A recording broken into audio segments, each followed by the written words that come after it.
Hello again from my front porch. A little bit of a somber episode this time, and mostly because the times right now are somber times. The death of George Floyd up in Minneapolis, Minnesota, that has created a difficult situation.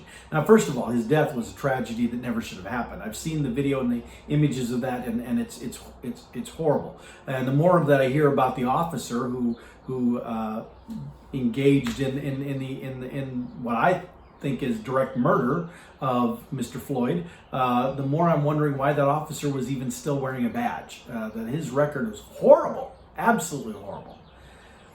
But not surprisingly, because of that incident, now then there are those who are upset about it, especially in the black community, because George Floyd was black and he was killed by a white police officer. And just as we've seen before in places like Ferguson, Baltimore, even back in LA, back to Rodney King a few decades ago. Yes, I'm old enough to clearly remember that too.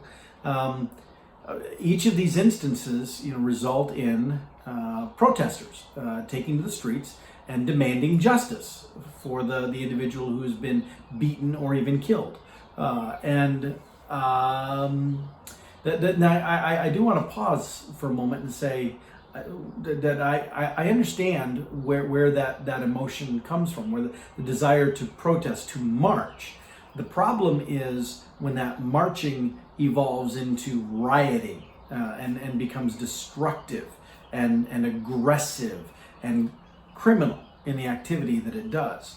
The reason that that's a problem is because, well, number one, a lot of innocent people then suffer. Not just physically directly being injured, but their homes, their businesses, their property being injured, the damage that's done to public facilities. Taxpayers then have to pick up the bill for that. There's all kinds of fallout when we just start trashing stuff because we're angry and upset about what has happened. But the other part of that is, I'm hard pressed to think of a time in which violent, aggressive riots actually achieved a positive goal. We hear all the time that and we're hearing it now too, to justify the riots. Sometimes the level of frustration is just so much that you have to speak out, you have to let your voice be known, and sometimes this is the only way you can get people to listen. I suppose there is some truth to that. I'm not totally dismissive, but here's my point. Even if that's true, even if that finally gets somebody to listen, what do they hear? Are they actually hearing the message that you're wanting to share? Are they actually going, oh well, they smashed up several neighborhoods and burned 50 buildings in downtown Minneapolis, damaged or burned 50 buildings, and they're doing millions, maybe billions of dollars in damage when all is said and done. So, we need to take seriously what they're saying. I guarantee you that is not what is happening. What is happening is an escalation of responses. We're going to do this, the police do this, we're going to do this, the police do this. You say, well, yeah, but the police started it. Again, I think that the officer, and there were 3 other officers standing there too that did nothing to stop what was happening. All of them should be stripped of the honor of wearing the badge, and they should be punished. They should be held fully and accountable to the fullest extent of the law. No question about that whatsoever.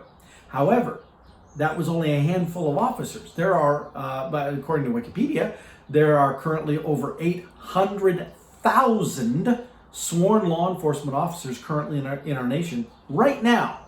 And then there are probably at least that many former law enforcement officers, including my dad, who are out there as well. And so this notion that, all police officers are this, or all police officers desire to do that. That's absurdity. That's foolishness. You cannot define all 800,000 current sworn officers or the ones who have been former officers and just blanketly describe all. never have I ever seen a blanket description of any group, no matter how you define it, that actually worked, that actually applied. Now, are there some in that group that it applies to? Yeah, probably. But does it apply to all of them? Absolutely not. No. And I think that even is appropriate in Minneapolis, just within that one police department. I don't know how many officers they actually have total, but I guarantee you that there are a whole lot of those officers there, the vast majority of them, in fact, who are not pleased with what happened to George Floyd either. I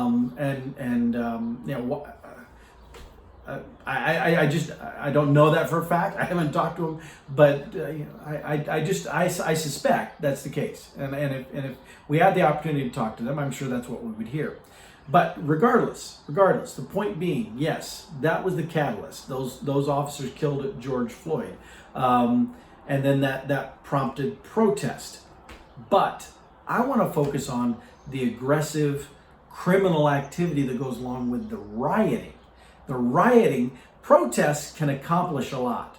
Rioting does not accomplish anything positive, nothing at all.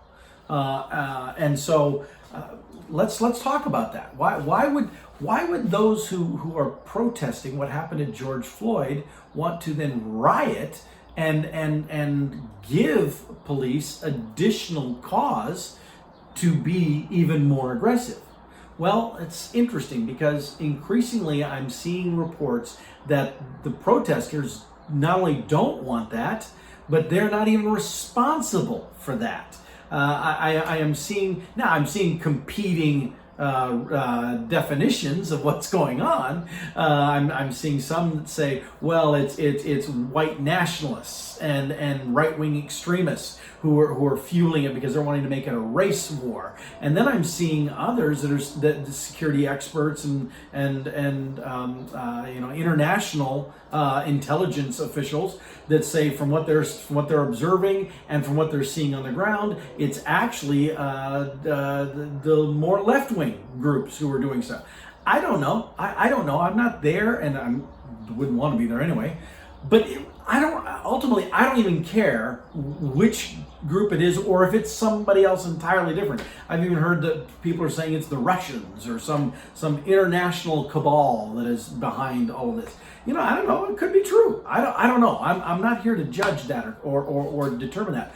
The point being, whether it's these guys or some other guys altogether, the point is, we are now confirming there are other guys, that there are other people out there who are actually the drivers of the aggressive criminal activity, who are the instigators of the rioting. It is not the peaceful protesters. Those who simply want justice for what happened to George Floyd and others who may be victimized in the same way.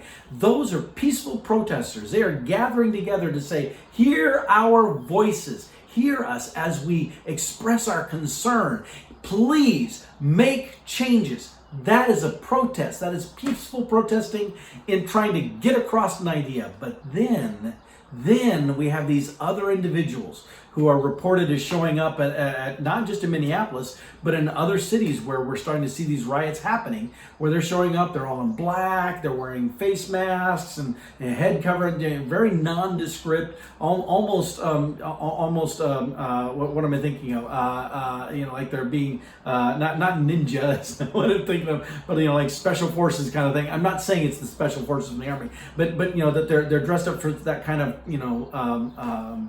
there's a word, and it's just not coming right to me, but some kind of guerrilla tactics. Commando, that's what I was trying to think of. I knew it started with a C. But that these individuals show up, and they've been spotted by media and by others, that they're all in black, they're covered, and they're making their way through. The media tries to stop them and talk to them and ask questions. They blow it off. They want to talk to them. They don't interact with anybody around. They just make a beeline directly for the front line, or they're the ones who can be spotted doing things that fuel things, that light the fuses, that make it possible for those in because a lot of these protests end, they gather together and then they end, but some hang around. The peaceful protester people leave, but some of the group hangs around, and then along comes these other ones to instigate, to say, hey, I'm going to break these windows over here so you can loot this store, or I'm gonna throw a rock in that police car window. Everybody come and do the same. And then there'll be these others who are in the group who they're a little more pliable. They're a little more willing to go along with that. And suddenly, boom, we have a riot. But it didn't start with the protesters. It started with these other influencers who show up to do that. So whether they're the right, the left, somebody else, it doesn't matter. The point is, there are these other people. There are these other instigators. They are the problem. It's not the police. It's not the black community. It's not the protesters. It's not even politicians. I don't care any specific politicians you may have in mind. It's not those are not the problem. The problem is those who are exploiting the situation. Those who show up specifically with the idea and the intent to show up and to cause trouble. To create, to light the fuse, to create the explosiveness. Those are the people who need to be identified and held accountable. Those are the people who are the ones causing trouble. Those are the people who are the ones that need to be brought down. Now, who are they? I have no idea. But rather than us spending all of our time trying to fight one another and trying to beat each other up and trying to justify whether we should be condemning or promoting violent rioting, whether we should be condemning or approving of the way police treat them. And instead of all of those discussions, we need to start by finding out who are these people who are actually inciting the violence. Let's shut them down first. And then maybe the rest of us can come together and actually work out a solution. There are some who don't want us to.